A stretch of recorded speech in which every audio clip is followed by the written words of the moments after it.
Welcome to the third episode of swing trading. अब ये series में हम स्विंग ट्रेडिंग कैसे करेंगे या कैसे करना चाहिए उसके ऊपर हम डिस्कशन कर रहे हैं। इनिशियल जो फर्स्ट चैप्टर था या फर्स्ट एपिसोड था जिसमें हमने डिस्कशन किया था कि स्विंग ट्रेडिंग क्या है और कैसे ट्रेड कर सकते हैं और एक ओवरव्यू लिया था ट्रेंड एनालिसिस का। सेकेंड एपिसोड में हमने ट्रेंड एनालिसिस को ज़्यादा डिटेल में समझा और उसके साथ में फंडामेंटल एनालिसिस का एक कंपोनेंट भी सीखा जिससे हम एक हाइजीन चेक करते हैं कंपनीज का जो क्वालिफाई कर सकते हैं हमारे लिए स्विंग ट्रेडिंग के लिए। इस एपिसोड में हम डिस्कस करेंगे मोमेंटम एंड रिलेटिव स्ट्रेंथ को।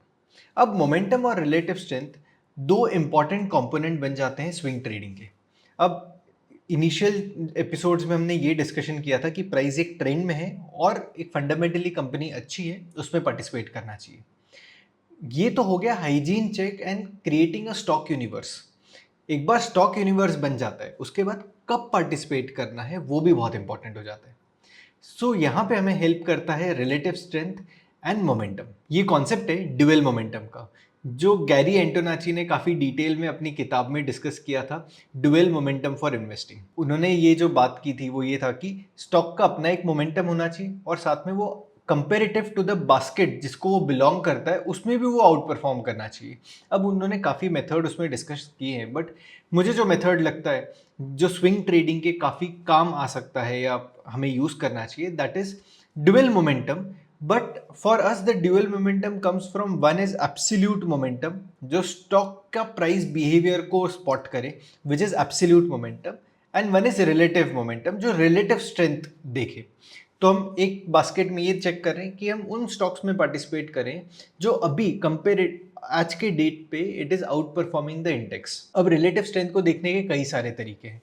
आप रेशियो चार्ट को प्लॉट कर सकते हैं, आप कोई नॉइजलेस चार्ट के बेसिस पे पी एंड एफ या रैंक को उसका रिलेटिव स्ट्रेंथ प्लॉट कर सकते हैं, या आप एक R S alpha indicator use कर सकते हैं या R S alpha volatility indicator use कर सकते हैं। अब ये आर एस अल्फा मतलब क्या है? सिंपल है, आप एक डेट या एक नंबर ऑफ डेज फिक्स कर लीजिए और उसका रिटर्न कैलकुलेट करिए of stock vis return of index और उसको डिवाइड कर दीजिए। लेट से हमने पीरियड सिलेक्ट किया है 60, क्योंकि हमारे पूरे इसमें रिलेटिव स्ट्रेंथ में हम 60 पीरियड पे काम करने वाले हैं, तो उसी से ही शुरुआत करते हैं। सो इसका जो पीरियड है of identifying the stock out performance is for last 60 period. तो 60 पीरियड में, पिछले 60 पीरियड में अगर हम डेली टाइम फ्रेम देख रहे हैं और 60 पीरियड हुआ मतलब 60 डेज, 60 ट्रेडिंग डेज। तो पिछले 60 ट्रेडिंग डेज में ये स्टॉक ने क्या मूवमेंट दी। Let's say a stock is up by 12% और इंडेक्स इसी 60 डेज के पीरियड में from it start to end वो चेक करेंगे कि अभी पिछले 60 डेज का ट्रेलिंग रिटर्न कितना था। अगर वो 2% है तो 12 divided by 2 it become 6। So R S alpha volatility indicator है वो 6 पे हो जाएगा, राइट। सो जितना ज़्यादा उतना बेटर, राइट। अब ये जो R S alpha volatility indicator, alpha indicator and alpha volatility, इसके ऊपर मैंने डिटेल में वीडियो बनाया हुआ है। अब ये एक डिवीजन का मैंने बताया, right. So this is a ratio chart. तो 6 रेशियो प्लॉट हुआ, आपने उसको प्लॉट कर दिया एंड सो ऑन। जब हम आर एस अल्फा इंडिकेटर के बारे में बात करते हैं तो इट इज सब्ट्रैक्शन कि पिछले 60 पीरियड का क्या रिटर्न था minus 60 day return of index. अब ये जो सब्ट्रैक्ट करेंगे तो कुछ वैल्यू आएगी, वो वैल्यू को प्लॉट करेंगे, it gives us a rolling return का डिफरेंस, राइट। इसका मतलब क्या हुआ कि अगर स्टॉक 5% ऊपर है, इंडेक्स भी 5% ऊपर है, तो 5 minus 5 will be 0। So zero line becomes a neutral line. अगर जीरो से ऊपर है तो इसका मतलब स्टॉक आउट परफॉर्म कर रहा है और जीरो के नीचे मतलब स्टॉक अंडर परफॉर्म कर रहा है अभी इंडेक्स को। अब ये एक बहुत सिंपलिस्टिक तरीका है ऑफ आइडेंटिफाइंग रिलेटिव स्ट्रेंथ और हम पूरे सीरीज में ये रिलेटिव स्ट्रेंथ को यूज करने वाले हैं। ये इंडिकेटर ऑलरेडी ट्रेडिंग व्यू पे अवेलेबल है, तो अगर आप ट्रेडिंग व्यू के चार्ट्स अगर चेक करते हैं तो आपको R S relative strength of a stock ये इंडिकेटर आपको देखना है, which is developed by Bharat trader. वो आप इंडिकेटर लगा सकते हैं, आपको सिंपली आके उसको पीरियड को चेंज करके 60 करना है। द डिफॉल्ट पीरियड इज 123, उसको आप चेंज करके 60 पीरियड पे कर लीजिए, right. So 123 period is a very long term period. अगर आप कोई पोजीशन होल्ड करना चाहते हैं for 2 years 3 years, then it make sense कि आप 123 पीरियड का रिलेटिव स्ट्रेंथ चेक करें। बट हमें स्विंग देखना है, राइट। तो हमें स्विंग में क्या ऑब्जर्व करना है, 60 डेज का लॉजिक क्या, मैं आपको वो बताता हूँ कि हर महीने में कंपेरेटिवली कुछ 20-22 डेज ट्रेडिंग डेज होते हैं। तो मैं पिछले अगर एक क्वार्टर का रिलेटिव स्ट्रेंथ कैलकुलेट करना चाहता हूँ तो मैं 20 इंटू 3 करूंगा तो द आंसर विल बी 60. तो somewhere around 60 period gives me an idea whether the stock is out performing, is quarterly out performing. तो मैं सारा डेटा क्वार्टरली पे, जितना क्वार्टरली के नज़दीक चला जाऊं उतना मैं एनालाइज कर रहा हूँ, क्योंकि हमारा ट्रेलिंग 12 मंथ्स सेल्स भी हम चेक कर रहे हैं, trailing 12 months net profit check कर रहे हैं, तो हमें रिलेटिव स्ट्रेंथ भी एक क्वार्टर का चेक करना चाहिए, राइट? क्योंकि ट्रेलिंग 12 मंथ्स पर हर क्वार्टर में वो डेटा अपडेट हो रहा है. तो उसके साथ में इसलिए मैं रिलेटिव स्ट्रेंथ भी एक क्वार्टर का ही देख रहा हूँ कि ब्रेकआउट आएगा तो तब स्टॉक रिलेटिवली आउट परफॉर्म कर रहा होगा तो बेटर है. So the idea is to participate in a relatively outperforming company or a outperforming stock which is outperforming at least for a quarter. तो हमें ये चाहिए कि पिछले 60 डे या 60 पीरियड का RS to be above zero line. So it helps us understand that the stock is outperforming the benchmark. अब वो बेंचमार्क हमारे केस में निफ्टी 50 है. अगर आप वीडियो यहाँ तक देख रहे हैं तो आप ट्रेडिंग में इंटरेस्ट रखते हैं. मैं आया हूँ लेकर TNT1 मेंबरशिप, जहाँ पे आप मेरे से candlestick, Renko and P&F chart सीख सकते हैं. हम हर हफ्ते मिलके वीकली एनालिसिस करेंगे.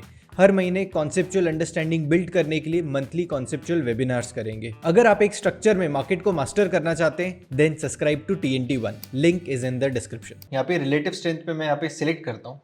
बाय डिफॉल्ट यहाँ पे comparative symbol will be Nifty, which is right, क्योंकि हमें निफ्टी के साथ ही कंपेयर करना है. इसके साथ में पीरियड यहाँ पे बाय डिफॉल्ट 123 होगा, तो change this to 60 and then plot it. अब इसमें कुछ कुछ चीज़ें हैं जो जो इंपॉर्टेंट मुझे लग रही है वो मैंने मार्क की, बाकी सब मैंने अनटिक किया हुआ है.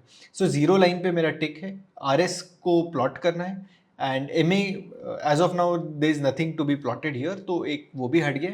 And so it's a very clear. अब मैं इसमें बबल वगैरह मैंने निकाल दिया, अगर आप बबल ऐड कर देते हैं तो ये ऐसा कुछ दिखना शुरू हो जाता है, but it creates confusion. I want to have a very clear indication of zero line और प्राइस अभी जीरो लाइन के ऊपर है या नीचे, इसकी इन्फॉर्मेशन मिल जाए. एक कंपेरिजन ये हो गया कि अभी स्टॉक बेंचमार्क को आउट परफॉर्म कर रहे हैं नहीं. सो इट्स अ रिलेटिव मोमेंटम. अगर इंडेक्स भी ऊपर है 4-5% एक पीरियड में ऊपर आ रहा है और वो स्टॉक रिलेटिवली आउट परफॉर्म कर रहा है तो इसका रिटर्न 4% से ज़्यादा होगा. रिलेटिव स्ट्रेंथ बहुत इंटरेस्टिंग कॉन्सेप्ट है, इसको मैंने मेरे हर कोर्स में भी डिस्कस किया हुआ है. यूट्यूब पे मैंने काफ़ी बार रिलेटिव स्ट्रेंथ के बारे में डिस्कस किया हुआ है कि एक detail video on relative strength alpha indicator, relative strength alpha volatility indicator, उसके ऊपर काफ़ी केस स्टडीज़, बहुत कुछ मैंने एक्सप्लेन किया हुआ है. It is one of the most important concept when it comes to swing trading. तो मैं आपको इनकरेज करूंगा कि अगर आपको रिलेटिव स्ट्रेंथ के बारे में नहीं पता तो उसको जानने की कोशिश करिए, इसके बारे में डिटेल में समझिए. It will help you fine tune your swing trading strategies. So एक फर्स्ट अंडरस्टैंडिंग हो गई कि रिलेटिव मोमेंटम हम आइडेंटिफाई कर रहे हैं थ्रू रिलेटिव स्ट्रेंथ.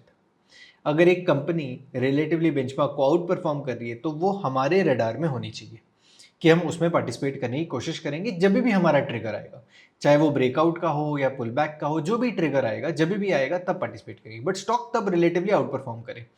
तो relative to the basket it is out performing.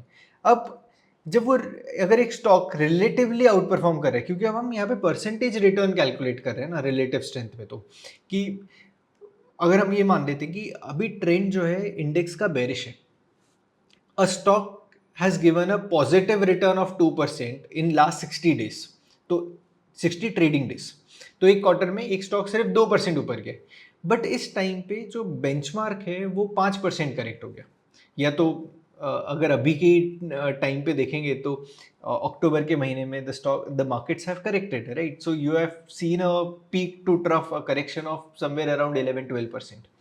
तो बेंचमार्क ने नेगेटिव रिटर्न दिया, बट अगर आपका स्टॉक वहीं पे ही हो, उसने कोई रिटर्न नहीं दिया, ऑलमोस्ट फ्लैट हो, 1%-2% पॉजिटिव है, तो भी इसका आउट परफॉर्मेंस दिखेगा. तो जब RS चार्ट प्लॉट होगा या वो RS इंडिकेटर में जब प्लॉट होगा तब वो आउट परफॉर्मेंस तभी भी दिखाएगा. So just the relative strength might not make sense. इसमें ये स्टॉक रिलेटिवली पूरे बास्केट को आउट परफॉर्म कर रहा होगा, बट अभी खुद ये स्टॉक अपने मोमेंटम में नहीं होगा. अब इसको कॉम्बैट करने का क्या तरीका है कि हम मोमेंटम इंडिकेटर यूज कर सकते हैं, which is nothing but a derivative of price, and it is just helping us understand how fast the price is changing. Momentum indicator काफी सारे यूज केसेस भी बन सकते हैं. अब कोई भी आप इंडिकेटर पिक कर लीजिए based on your thought process, for this series I have selected and I have picked relative strength index. मैं बहुत ज़्यादा रिलेटिव स्ट्रेंथ इंडेक्स के अराउंड ट्रेडिंग स्ट्रैटेजीज मेरी हैं और मैंने डेवलप की है, and I practice relative strength index. इसलिए इस सीरीज में भी मैं RSI के ऊपर ज़्यादा डिस्कशन करूँगा। बट आप मोमेंटम का कोई भी इंडिकेटर यूज़ करेंगे, बाय एंड लार्ज आपको एक तरीके के ऑब्जर्वेशन ही आते हैं। अब क्योंकि मैं इतने सालों से RSI पे ही प्रैक्टिस कर रहा हूँ, so I have mastered how RSI works, but the logic remains same. अगर आप MACD यूज़ करते हैं, which is moving average convergence divergence, which is a very simple understanding कि एक शॉर्ट टर्म मूविंग एवरेज है, एक लॉन्ग टर्म मूविंग एवरेज है, उसके बीच का डिस्टेंस वो कैलकुलेट करता रहता है और उसके बेसिस पे वो एक MACD प्लॉट हो जाता है और उसके ऊपर आप bullish and bearish cross overs देख सकते हैं, and it gives a very clear idea कि अभी जो स्टॉक है वो अभी रिलेट उसके खुद एब्सोल्यूट मोमेंटम में है या नहीं। मैं प्रेफर करता हूँ RSI, वो भी उसी लॉजिक के ऊपर डेवलप है। मैंने RSI के ऊपर 1.5 घंटे का एक वीडियो बनाया और एक पूरी सीरीज बनाई हुई है, और विच इज़ अ 5-6 एपिसोड सीरीज, जो आप देख सकते हैं कि जिसमें RSI के सारे यूज केसेस को मैंने एक्सप्लेन किया हुआ है। उसमें से एक यूज केस हम इसमें पिक करने वाले हैं कि जब ट्रेंड बुलिश है तब RSI doesn't fall below 40 and consistently remains above 40 period. और 40 to 60 पीरियड एक ऐसा पीरियड है कि जहाँ पे जो स्टॉक का एब्सोल्यूट मोमेंटम है वो रहता है। 60 to 80 बहुत ज़्यादा स्ट्रॉन्ग मोमेंटम में आ जाता है। So if you are trading breakouts and so on, जो RSI का रेंज शिफ्ट का जो कॉन्सेप्ट है या RSI रेंज का जो कॉन्सेप्ट है, वो हम इसमें अडॉप्ट करने वाले हैं for our swing trading. So the idea is, if a stock is relatively out performing the benchmark and also is in current absolute momentum which is RSI above 40, तो हमारे लिए वो एक इंटरेस्टिंग स्टॉक बन जाता है। अब इसमें हम पैटर्न देखने की कोशिश करते हैं, कोई पैटर्न बन रहा है, कहीं पे ब्रेकआउट आ रहा है, कहीं पुल बैक पैटर्न बन रहा है, कोई कैंडलस्टिक का पैटर्न बन रहा है, and so on we try to identify कि क्या एंट्री ट्रिगर होगा। As we come closer to the end of this series, अभी तो शुरुआत हुई, सिर्फ तीसरा एपिसोड है, 10 एपिसोड्स हैं ये सीरीज में। तो जैसे से हम आगे बढ़ते जाएंगे और न्यूएंसेस डेवलप होते जाएंगे, हम और ट्रेड प्लान एक स्ट्रक्चर बनाने की कोशिश करेंगे कि कहाँ पे पार्टिसिपेट करना है। सो अभी अगर आपको थियोरेटिकल ये सेशंस लग रहे होंगे, सो नथिंग टू वरी, धीरे धीरे हम इसके प्रैक्टिकल अप्रोच सीखते जाएंगे, क्योंकि एक फंडामेंटल बेस अगर अच्छे से बन जाता है ना, तो आगे चीज़ें बहुत जल्दी जल्दी बिल्ड हो जाती हैं। So this are foundational principles. एक बार फाउंडेशनल प्रिंसिपल्स क्लियर हो जाएंगे तो हम एक एक के ऊपर स्कैनर बनाते जाएंगे, and then will start looking at patterns and so on. So from there the complexity will start adding on. So अभी यहाँ पे आ जाते हैं, एक कॉन्सेप्ट ये जो हमने सीखा, the stock to be relatively out performing and as of now is in bullish momentum, वहाँ पे हम इसको देखेंगे। अब इसके साथ में हमने पिछले एपिसोड में ट्रेंड एनालिसिस का एक फ्रेमवर्क समझा था कि price about 50 EMA, 50 trading, 50 EMA is trading above 150 and 150 EMA is trading above 200 period moving average, तो हमारे लिए एक स्ट्रॉन्ग ट्रेंड हो गया।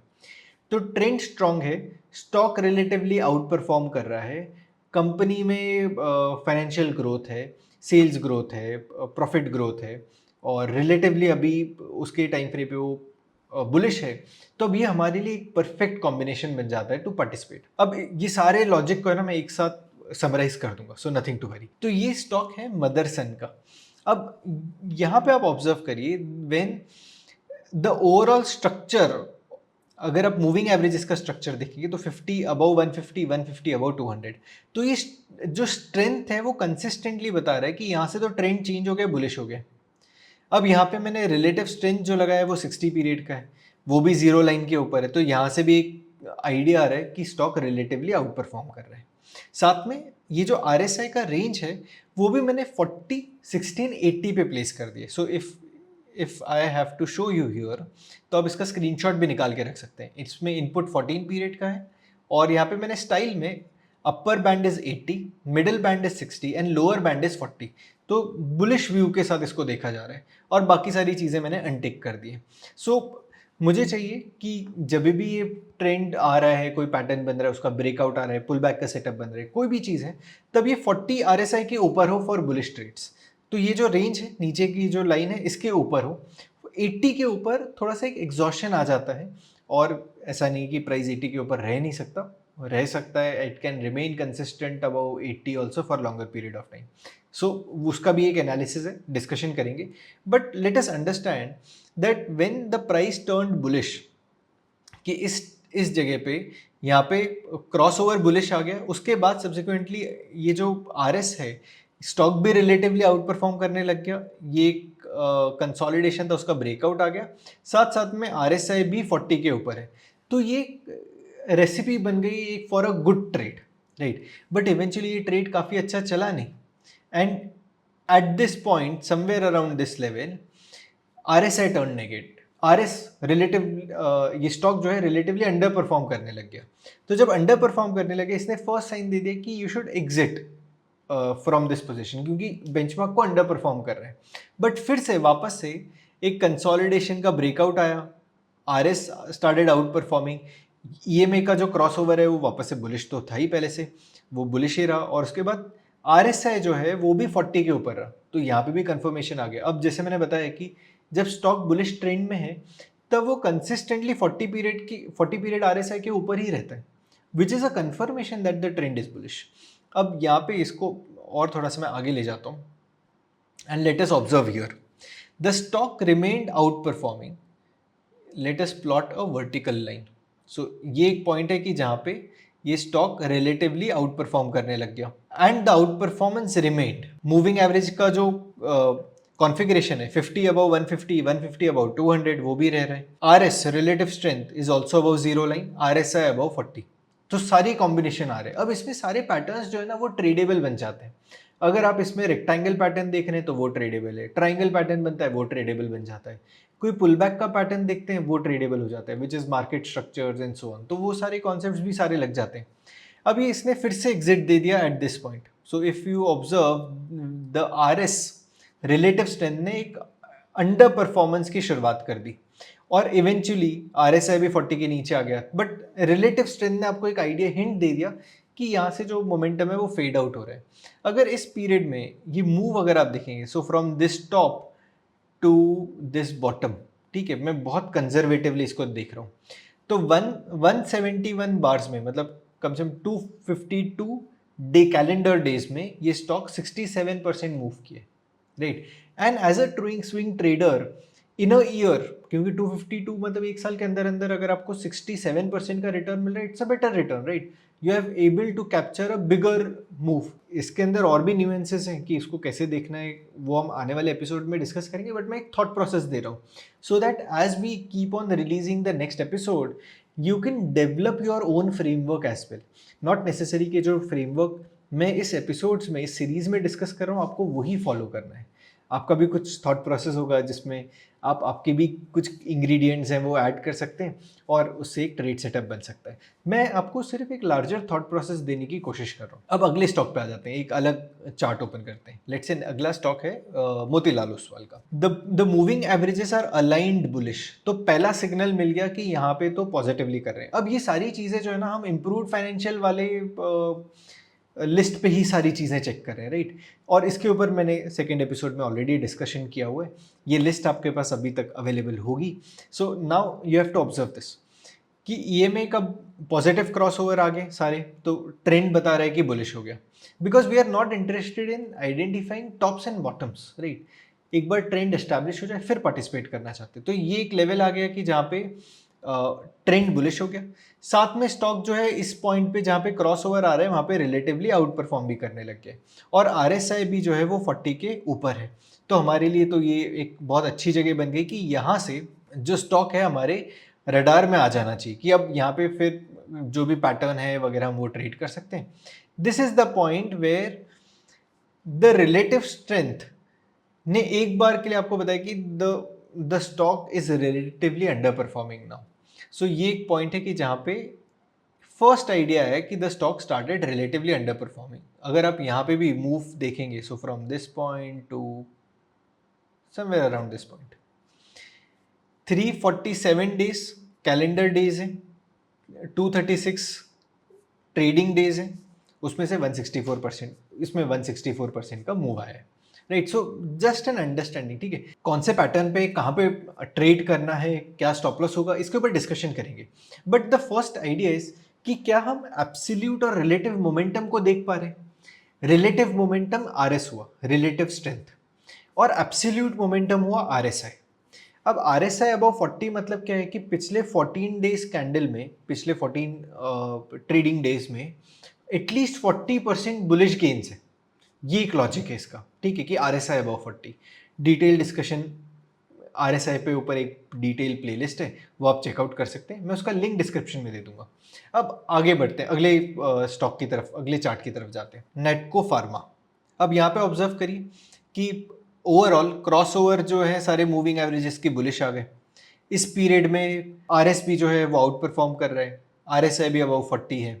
इवेंचुअली ये एक पॉइंट है कि जहाँ पे RS जो है वो नेगेटिव हो गया, अगेन वापस से RS पॉजिटिव हो गया at this point where price का बुलिश कॉन्फ़िगरेशन है और RSI भी 40 के ऊपर है, और वो कंसिस्टेंटली रहा उसके ऊपर। फिर again you got a exit, again you got an entry from this point, ठीक है। अब यहाँ पे फिर से एक एंट्री आ गई where RS again went above zero line, RSI is above 40 and then you have that move, और वापस से RS के पॉइंट ऑफ व्यू से, रिलेटिव स्ट्रेंथ के पॉइंट ऑफ व्यू से you got an exit at this point.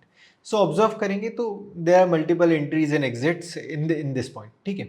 अब इसको जब हम ऑब्जर्व कर रहे हैं तो अब हमें एक फ्रेमवर्क बनाना पड़ेगा कि इसको एब्सोल्यूट और रिलेटिव मोमेंटम तो है ही, साथ में अब हमने जो पहले के एपिसोड में डिस्कस किया था उसको भी ऐड कर लेते हैं। तो इसके लिए मैंने एक फ्रेमवर्क बनाया है which is swing trading multi time frame, right. So let me add that framework here. ये आप एग्जैक्टली आपके हिसाब से आप कॉपी कर सकते हैं, ठीक है।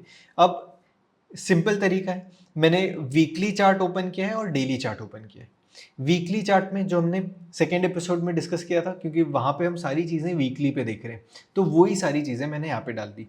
34 period EMA, relative strength of 60 period, हालांकि इसमें बहुत ज़्यादा रिलेटिव स्ट्रेंथ को देख नहीं रहे, but we want the stock to be relatively out performing over 60 weeks, क्योंकि 60 पीरियड वीकली टाइम फ्रेम का चार्ट है, ठीक है। तो एक बड़े टेन्योर में भी ये रिलेटिवली आउट परफॉर्म कर रहा है। साथ में जो टोटल रेवेन्यू है, सेल्स, वो ग्रो हो रही है, प्रॉफिट ग्रो हो रहा है। ये हमारा बन गया वीकली टाइम फ्रेम, जहाँ पे हम व्यू ले रहे हैं कि स्टॉक एक बुलिश ट्रेंड में है, उसमें फंडामेंटल भी अच्छा है और वो पैरामीटर्स हैं, और एक बड़े टाइम फ्रेम में रिलेटिवली आउट परफॉर्म कर रहा है stock. Now daily time frame becomes our trigger time frame, कि जहाँ पे हम पैटर्न्स देखेंगे, पैटर्न में पार्टिसिपेट करेंगे। और छोटे टाइम फ्रेम में पार्टिसिपेट करने का लॉजिक ये होता है कि आपका स्टॉप लॉस अफोर्डेबल बन सकता है इस पॉइंट पे, कि जो ब्रेकआउट आएगा वो ब्रेकआउट के नज़दीक आप कहाँ फेल हो रहा है वो ज़्यादा अच्छे से दिख पाए।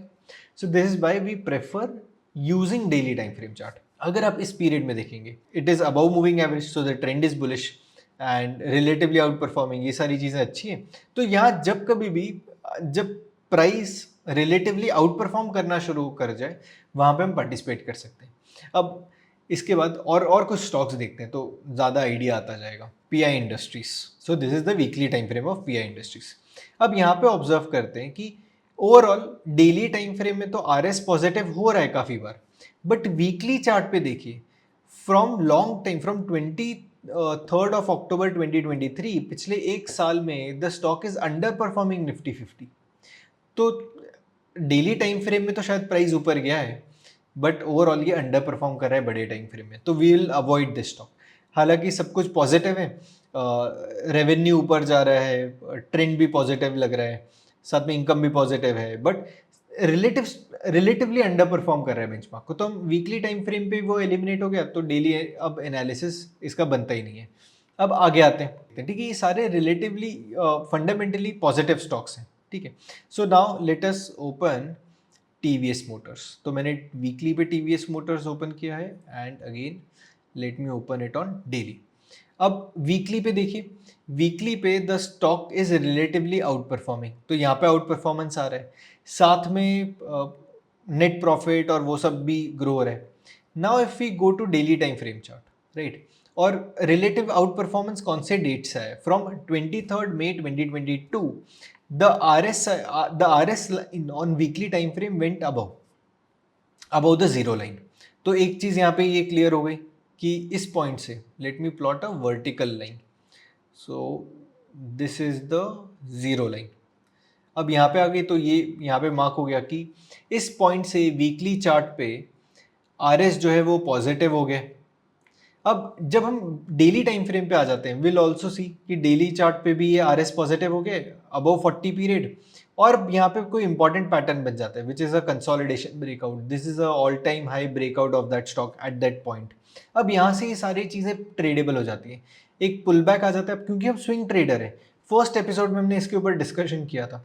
अब यहाँ पे अगर हम ऑब्जर्व करेंगे, so price went up, took a pull back, again went up, took a pull back, went up, took a pull back. तो ये प्राइस ऊपर जा रहा है सीक्वेंस में। अब इसने अपने प्रीवियस लो को ब्रेक कर दिया और ये सीक्वेंस भी चेंज हो गया, लोअर लोज लोअर हाइज बन गए, साथ साथ में स्टॉक भी रिलेटिवली अंडर परफॉर्म करने लग गया। तो हमारे लिए वो सिस्टम से धीरे धीरे एलिमिनेट होना शुरू हो जाएगा। First we identify stock to be relatively out performing on weekly, then we see fundamental parameters की जो पॉजिटिव है, फिर हम डेली टाइम फ्रेम पे आके उसका ट्रेंड एनालिसिस करेंगे और मोमेंटम एनालिसिस करेंगे which is absolute momentum analysis, और relative momentum analysis which is relative strength. ये सभी के कॉम्बिनेशन से अब हमें पता चलेगा इस स्टॉक में हम पार्टिसिपेट कर सकते हैं। बट कहाँ पार्टिसिपेट करना है, कौन से पैटर्न में करना है, वो हम डिस्कस करेंगे अगले एपिसोड में। So that's it from this video. अगर आपको वीडियो पसंद आया तो वीडियो को लाइक करें, चैनल को सब्सक्राइब करें। बहुत इंटरेस्टिंग हम न्यूज़ लेटर्स भी लिखते हैं जो हम ईमेल पे भेजते हैं, अगर वो सब्सक्राइब नहीं किया तो ज़रूर से करिए, फ्री है। मैं लिंक हर एक चीज़ की जो भी हमने डिस्कस की है सब ड्रॉप कर दूंगा। So that's it from this video. TNT1 an exclusive membership, जहां पे आपको एक्सेस मिलता है मेरे सारे current and upcoming recorded courses का, वीकली मार्केट एनालिसिस सेशंस का एंड मंथली वेबिनार जहां पे हम कॉन्सेप्चुअल डिस्कशन करते हैं। सो join TNT1 now, link is in the description.